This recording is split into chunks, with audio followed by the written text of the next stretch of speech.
1956. It was a lot different back in those days. Let's take a look. Good evening. The Indonesian government has begun its invasion of rebel-held Central Sumatra. First reports of the invasion were received from Singapore early this morning. It has changed so much, hasn't it? Yes, I don't know what they did with that set designer, but he deserved it. I quite like the calendar.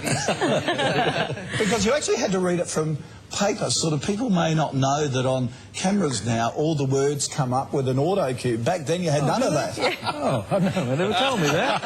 Good heavens. Doesn't work all the time, James.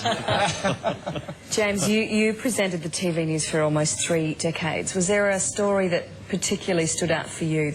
Probably one that I remember very vividly was when a young boy was kidnapped, Graham Thorne. He was only about 7 years old, I think. And his father came on making a plea for the kidnapper to return his son.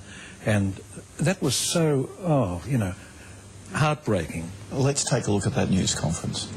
Is there any appeal you'd like to make to...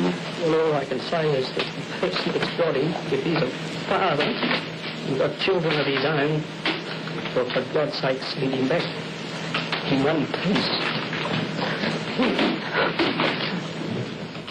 Gosh. Yeah, I remember that vividly. Now, as I said, you hosted the TV news for almost 3 decades, and then Richard Moorcroft stepped into your shoes. You took up the role in 1983.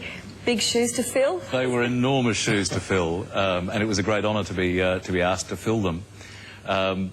James started reading TV news in the year that I was born, which was, I thought, a really nice... Well, you needn't remind him of that, Richard.